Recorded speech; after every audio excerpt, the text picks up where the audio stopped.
નમસ્કાર, હું CH Parmar ITI કુબીરનગર ખાતે ITIમાં ચાલતા લર્નિંગ પ્રોગ્રામમાં આપનું સ્વાગત કરું છું. આજે હું વાહનના સ્પેસિફિકેશન ડેટા વિશે તાલીમ સહ માહિતી આપીશ.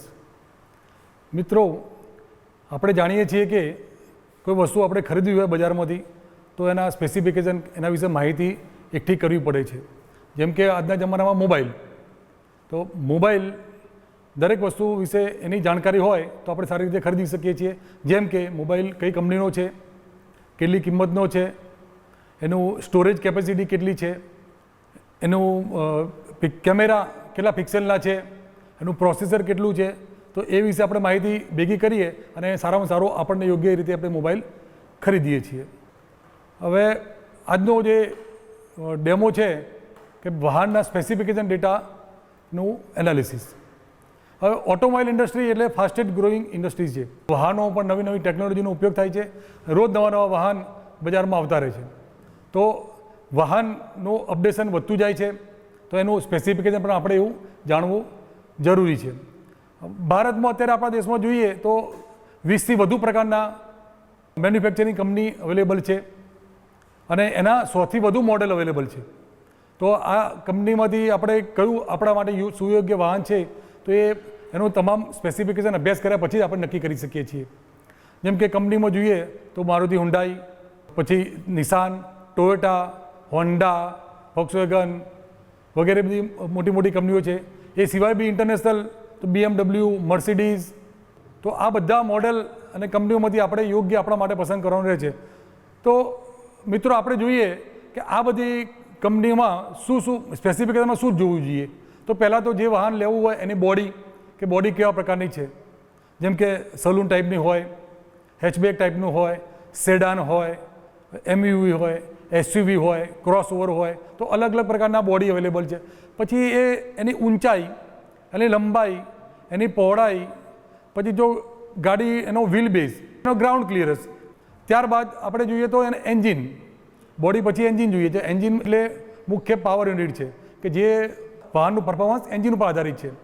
બરાબર. તો એન્જિનમાં કયું મોડેલ છે, કઈ કંપનીનું છે, કેટલા સીસીનું છે, એમાં ટોર્ક કેટલું ઉત્પન્ન થાય છે, એમાં પાવર કેટલું ઉત્પન્ન થાય છે, એના RPM કેટલા છે, તે બધું આપણે જોતા હોઈએ છીએ. ત્યારબાદ એમાં સિલિન્ડરની સંખ્યા, પિસ્ટનની સંખ્યા, એ બધું આપણે ભેગું કરી, માહિતી ભેગી કરી અને જાણવું જરૂરી છે. ત્યારબાદ ટ્રાન્સમિશન સિસ્ટમ આવે કે ભાઈ એ વાહનમાં ટ્રાન્સમિશન સિસ્ટમનો કયો ઉપયોગ થાય છે. ટ્રાન્સમિશનમાં આપણે જોઈએ તો મેન્યુઅલ અને ઓટોમેટિક બે પ્રકારની ટ્રાન્સમિશન સિસ્ટમ હોય છે. મેન્યુઅલમાં ફક્ત ગિયર બોક્સ હોય છે અને એને ક્લચ દબાઈને આપણે ગિયર શિફ્ટિંગ કરતા હોઈએ છીએ. જ્યારે ઓટોમેટિક ટ્રાન્સમિશન સિસ્ટમમાં ક્લચ નથી હોતી અને સીધું જ આપણે એને ઓટોમેટિક ટ્રાન્સફર થતું હોય છે. ઓટોમેટિકમાં પણ AMT એટલે કે automatic manual transmission system, AT automatic transmission system, DCT dual clutch transmission system અને DSG direct shift gear box હોય છે. તો આ પ્રકારના આધારે અત્યારે આપણને સરળતા ટ્રાફિકના કારણે ઓટોમેટિક ટ્રાન્સમિશન વધારે રહે છે, તો લોકો ઓટોમેટિક ટ્રાન્સમિશન સિસ્ટમ તરફ વધારે ફોકસ કરતા હોય છે. એ પછી આપણે કયા ફ્યુઅલનું આપણે એન્જિન વ્હીકલ લેવું છે. જેમ કે ડીઝલ, પેટ્રોલ, CNG અને અત્યારે તો ઇલેક્ટ્રિક વ્હીકલ પણ નીકળે છે, તો EV. તો અને ફ્યુઅલની કેપેસિટી પણ, ટેન્ક કેપેસિટી પણ એટલી જાણવી જરૂરી છે કે 30 લીટરની હોય, 40 લીટરની હોય, 50 લીટરની હોય, જેથી એકવાર તમે ફ્યુઅલ પૂરા હોય અને પછી એને લાંબા સુધી જઈ શકીએ. તો આ રીતે ફ્યુઅલ પ્રમાણે પણ આપણે પસંદગી કરતા હોઈએ છીએ. ત્યારબાદ મિત્રો, આપણે બ્રેક સિસ્ટમ જોતા હોઈએ. વાહનમાં આપણે હવે તો મિકેનિકલ બ્રેક રહી નથી, મોટાભાગે પાવર અને એર આસિસ્ટેડ પાવર બ્રેકનો ઉપયોગ થતો હોય છે. તો એ પાવર બ્રેક આપણને વધારે ઇફેક્ટ રહે છે, તો પાવર બ્રેકના આધારે આપણે પસંદગી કરતા હોઈએ છીએ. ત્યારબાદ ટાયર પણ એટલું જ અગત્યનું છે. તમે ટાયર જુઓ તો મોટી રેડિયલવાળા, એટલે રેડિયસ વધારે હોય, પહોળા હોય કે જે રોડ સુધી પકડી રાખે આપણને, અને ઊંચાઈ એટલી હોય તો પરફોર્મન્સ સારું મળે અને ટાયર પણ સારી ક્વોલિટીના હોય એવું આપણે જોતા હોઈએ છીએ. ત્યારબાદ આપણે સ્ટીયરિંગ સિસ્ટમ. તો સ્ટીયરિંગમાં હવે મેન્યુઅલ સિસ્ટમ પણ નથી રહી, હવે તો ઇલેક્ટ્રિક પાવર સ્ટીયરિંગ અને હાઇડ્રોલિક પાવર સ્ટીયરિંગ આવે છે. તો બંને પ્રકારના પાવર સ્ટીયરિંગનું આપણે એનું એનાલિસિસ કરીએ કે ભાઈ કયું સારું. તો ઇલેક્ટ્રિક પાવર સ્ટીયરિંગ સારું, તો આપણે ઇલેક્ટ્રિક પાવર સ્ટીયરિંગવાળી ગાડી લઈ શકીએ છીએ. ત્યારબાદ ગાડીના ફીચર્સ, એન્જિનના ફીચર જોતા હોઈએ. કોઈ લક્ઝરી ફીચર્સ હોય, કોઈ સેફ્ટી ફીચર્સ હોય. Safety ફીચર્સમાં anti lock brake system આવે, એરબેગ આવે. જ્યારે લક્ઝરી ફીચર્સમાં આપણે પાવર વિન્ડો છે, મ્યુઝિક સિસ્ટમ છે, સનરૂફ છે, મૂનરૂફ છે, એ બધા ના ફીચર્સ આપણે જોતા હોઈએ છીએ. તો એ રીતે ટેકનોલોજી, ધારો કે અલગ અલગ ટેકનોલોજીવાળા વ્હીકલ છે, જેમ કે VVT, એને વેરિયેબલ વાલ્વ ટાઈમિંગ કહેવામાં આવે છે, DDIS, એને ડાયરેક્ટ ડીઝલ ઇન્જેક્શન સિસ્ટમ કહેવામાં આવે છે, એમાં IDTEC, IVTEC, આવી અલગ અલગ કંપનીની અલગ અલગ ટેકનોલોજીવાળી હોય છે. તો આજની લેટેસ્ટ ટેકનોલોજી પ્રમાણે આપણે વ્હીકલ પસંદ કરીએ, જેથી આપણને લાંબા ગાળે એનો પરફોર્મન્સ સારું રહે અને આપણે ચલાવવામાં પણ સારી રીતે ચલાવી શકીએ, સ્મૂધ રહે, મેન્ટેનન્સ ઓછું રહે. ડ્રાઈવ ટ્રેન, અત્યારે અલગ અલગ પ્રકારની ડ્રાઈવ ટ્રેન ચાલે છે, જેમ કે front wheel drive, rear wheel drive, 4 wheel drive, all wheel drive. પહેલાંના જમાનામાં વ્હીકલ એવા હતા કે રિયર વ્હીલ ડ્રાઈવ આવતા હતા, એનું ડિફરન્શિયલ પાછળ આવતું હતું. અત્યારે મોટાભાગના વ્હીકલ ફ્રન્ટ વ્હીલ ડ્રાઈવ થઈ ગયા છે, અને એમાં બી એડવાન્સ ટેકનોલોજી 4 વ્હીલ ડ્રાઈવ છે, એટલે કે એક સાથે 4 વ્હીલના આપણે ડ્રાઈવ આપી શકીએ છીએ. અને હવે એના પછી એડવાન્સ ટેકનોલોજી આવે છે, એને ઓલ વ્હીલ ડ્રાઈવ કહે છે, કે એક સાથે 4 વ્હીલ ચાલે અને કન્ટિન્યુઅસ ચાલે, જેથી આ જે રોડ ઉપર ખાડા ટેકરા આવે કે જંગલમાં જવાનું આવે કે ટેકરી ચડવાની આવે, ત્યારે એક સાથે 4 વ્હીલની ગતિ મળે અને સરળતાથી ચડી શકે છે. આ રીતે આપણે વ્હીકલના એ પ્રમાણે એનો સ્પેસિફિકેશન જોતા હોઈએ છીએ. તે પછી આપણે મુખ્યત્વે સ્પીડ ઉપર જોતા કે જે 0 થી 100ની સ્પીડ કોણ વધારે કરી શકે. ધારો કે અત્યારે આપણે ફાસ્ટ યંગ જનરેશનમાં કેવું છે કે ભાઈ 100ની સ્પીડ જલ્દી પહોંચી જાય, તમે પગ ઉપર પેડલ દબાવો અને 100ની સ્પીડ પહોંચી જવી જોઈએ, જે 6 સેકન્ડમાં, 7 સેકન્ડમાં, 12 સેકન્ડમાં કે 18 સેકન્ડ સુધી પહોંચી જાય. તો અત્યારે આ એડવાન્સ ટેકનોલોજીવાળા વ્હીકલ કે જેમાં ફાસ્ટ RPM હોય છે, તો એ 0 થી 100ની સ્પીડ 6 સેકન્ડથી લઈને 12 સેકન્ડ કે 18 સેકન્ડ સુધીમાં પહોંચી જતી હોય છે. તો એ અત્યારનું જનરેશન એને પસંદ કરતું હોય, તો આપણે એ સ્પેસિફિકેશન એ પણ લઈ શકીએ કે કોની સ્પીડ વધારે છે.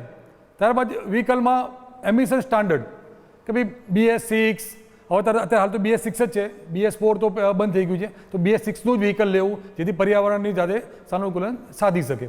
તો BS6 પ્રકારના વ્હીકલ અત્યારે માર્કેટમાં છે, અને એમાં તો BS6 પસંદ કરવાનું આપણને રહે છે. એ પછી આ વ્હીકલમાં સસ્પેન્શન સિસ્ટમ, હવે એક બહુ જ અગત્યનું પરિબળ છે આમાં, કેમ કે આપણે જ્યારે જતા હોઈએ ત્યારે ખાડા ટેકરામાં વ્હીકલ પછડાય ત્યારે આપણને કે ગાડીને નુકસાન ના થાય, ગાડીને ધારો કે સસ્પેન્શન સિસ્ટમ ખરાબ થઈ જાય કે આપણને બી બેક પેનનો કે એવું પ્રોબ્લેમ ના રહે, એના માટે સસ્પેન્શન સિસ્ટમ વિશે જાણકારી જરૂરી છે અને એનું એનાલિસિસ કરવું પડે. તો અત્યારે મોટાભાગે મેકફર્સન સ્ટડ ટાઈપનું કે કોઇલ સ્પ્રિંગ ટાઈપનું કે લિપ સ્પ્રિંગ ટાઈપનું સસ્પેન્શન ઉપયોગ થતો હોય છે. તો એ આપણે સારામાં સારું અહીંયા મેકફર્સન છે, તો એનાવાળું આપણે વ્હીકલ લેવાનો આગ્રહ રાખતા હોઈએ છીએ. તો એ સસ્પેન્શન સારી ક્વોલિટીનું હોય તો એ જરૂરી છે, જેથી આપણને એનું એનાલિસિસ કરીને વ્હીકલ ખરીદી શકાય. ત્યારબાદ આ આપણે આખું વ્હીકલનું એનાલિસિસ કર્યું, પણ પર્ટિક્યુલર કોઈ વ્હીકલ વિશે જાણવું હોય, જેમ કે આપણી પાસે અત્યારે ડિઝાયર કાર છે, તો ડિઝાયર કાર વિશે આપણે જાણવું હોય કે ભાઈ એમાં કયા સ્પેસિફિકેશન હોય છે, કંપની કયા સ્પેસિફિકેશન આપે છે, તો એ આપણને જાણવું જરૂરી છે. મિત્રો, આપણે હવે વાહનનું સ્પેસિફિકેશન વિશે માહિતી મેળવી, હવે આપણે પર્ટિક્યુલર વાહન વિશે જાણીએ. તો એ વાહન, ધારો કે આ આપણી પાસે આ વાહન છે જે મારુતિ કંપનીની ડિઝાયર વ્હીકલ છે, તો આની make Maruti Suzuki model Dzire, અને એમાં એન્જિન વપરાય છે 1.3 લિટર A સિરીઝ એન્જિન. તો આના વિશે માહિતી લઈએ. તો આ વાહન બોડી ટાણી જોઈએ તો બોડી આનું સેડાન ટાઈપ છે, એટલે સેડાન બોડીનો ઉપયોગ થયેલો છે આમાં. હવે એની લંબાઈ, તો આ વાહનની આગળથી લઈને પાછળ સુધીની લંબાઈ 3995, એટલે કે 4 મીટર થોડી ઓછી છે. 4 મીટરથી થોડી ઓછી હોય તો મિડ સાઇઝ સેડાન ગણાય છે, જેની એક્સાઇઝ ડ્યુટીમાં પણ રાહત મળે છે. અને જો 4 મીટરથી વધી જાય તો એક્સાઇઝ ડ્યુટી પણ એની વધતી હોય છે, એટલે આ મિડ સાઇઝ સેડાન કહેવામાં આવે છે. એની પહોળાઈ તો 1735 mm જેટલી પહોળાઈ છે, કે એ એટલું પહોળું વ્હીકલ છે જે આપણને કમ્ફર્ટ આપે છે.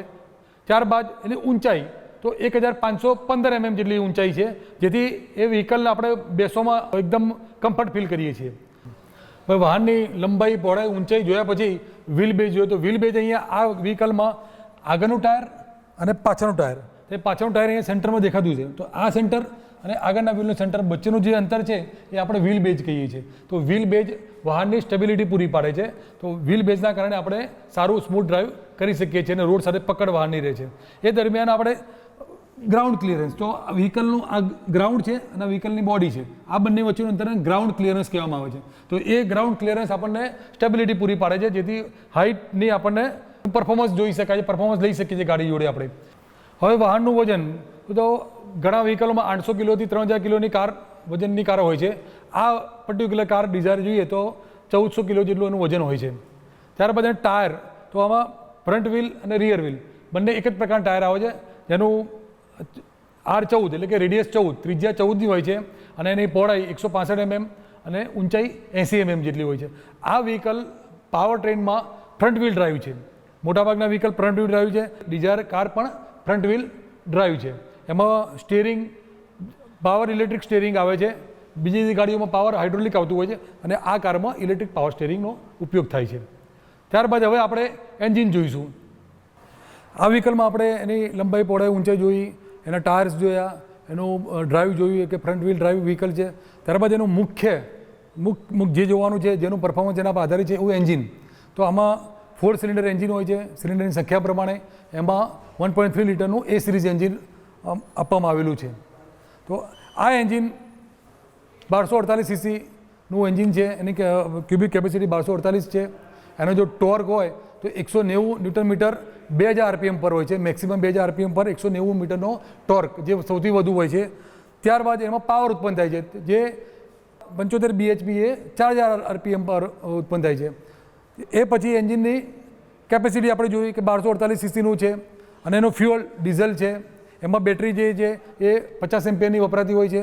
આમાં સિલિન્ડર બોર કે જે બહુ મહત્ત્વની વસ્તુ છે, સિલિન્ડર બોર એ 69.6 એટલે કે 69.6 mm સાઇઝનો બોર હોય છે અને એમાં પિસ્ટન ડિસ્પ્લેસમેન્ટ એટલે કે પિસ્ટનનું જે અપડાઉન થાય TDCથી BDC વચ્ચેનું અંતર એ 82 mm જેટલું હોય છે. તો આ બંને એને વધારે પાવરફુલ બનાવતું હોય છે.